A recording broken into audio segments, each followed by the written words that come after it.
Hey there, it's Sonia Miller with another Q&A session, and today's question is, how do I release wanting while maintaining my goal? And part of this question arose from a recent Q&A that I did, which is, how do I find what I'm seeking? And one of the points that we did a deep dive on there was that when you hear Buddhists or spiritual teachers talk about wanting is the source of all suffering, there's a lot of misunderstanding there. And so in this last video that I did about how to find what I'm seeking, I talked about the phenomenon of when the wanting ceases. Okay, so the first thing I want to talk about is this idea of there being two kinds of wanting. Okay, there's a wanting, a desire, and this is important to not get lost in semantics or words because it's really about the energy or the consciousness beneath it. Okay, there's a wanting or a desire that's based in lack, and there's a wanting and a desire that's based in inspiration or abundance. Okay, it is the root of the wanting which creates the experience or the manifestation. So, for example, if I have a goal, let's make it something that a lot of people relate to, money, okay? And that goal is based in this idea that I need to get more money, all right, because I don't have it, or because I think that more money is going to give me a feeling that I think I don't have, which, by the way, chasing a feeling is always behind our goals, almost always, I should say. Okay, so if we think money is going to give me a feeling that I think I don't have, which is the feeling of security, safety, power, freedom, the ability to do what I want to do, it is the belief that I don't already have it, that I'm lacking the money, lacking the freedom, lacking the security, lacking the stability. That underlying belief is the consciousness that creates more lack. That's why we can manifest money and still feel lack. We can have that big sale come in, and as soon as it comes in, we're like, yay, that was awesome. And then within, I don't know, a few minutes, maybe a few days, you're back to like lack because you're worried about, is it going to last? When's the next sale coming in? Is the IRS going to take it? Okay. If you don't deal with the real issue, which is the consciousness beneath the wanting, you're just going to keep perpetuating the wanting.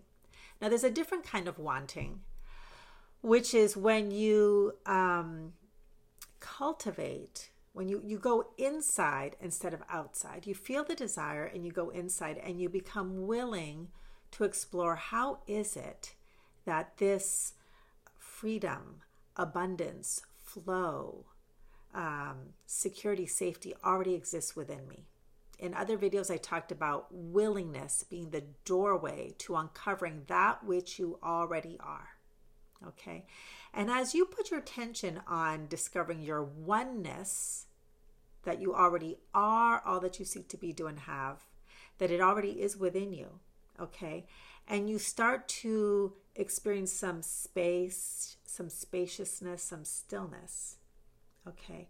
Then there's a kind of wanting that arises as inspiration. It's abundant. It's already within you.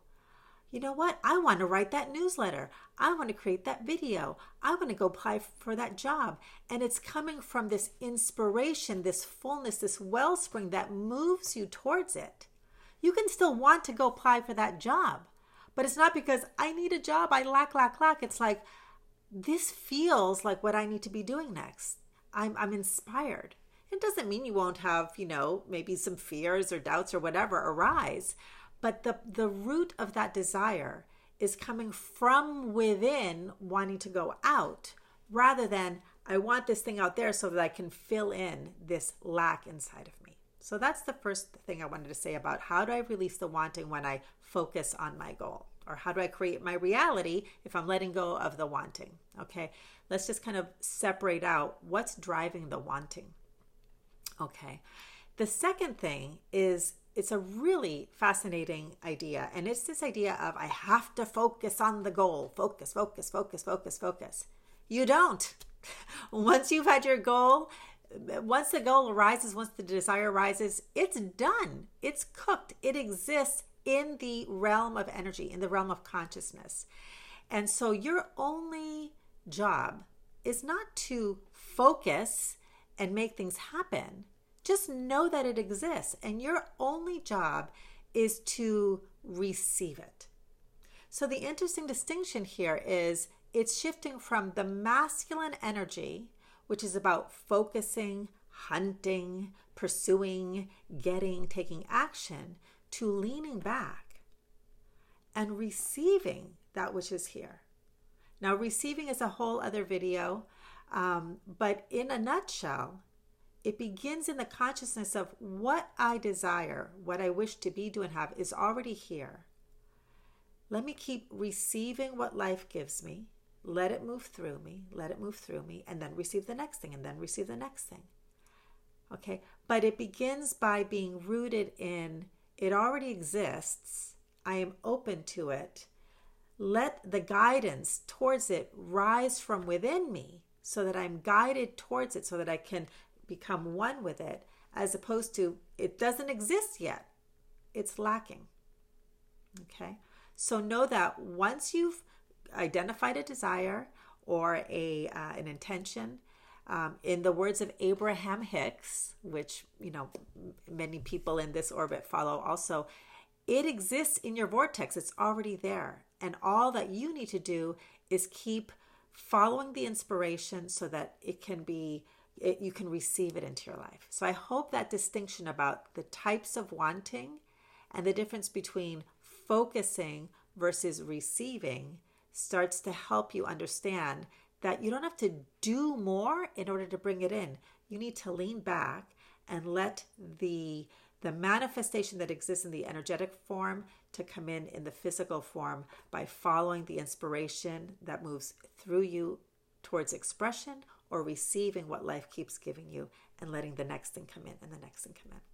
All right, so I hope that helps. If this was useful to you, I hope you'll click share or like, and that helps me reach the people that I'm here to serve.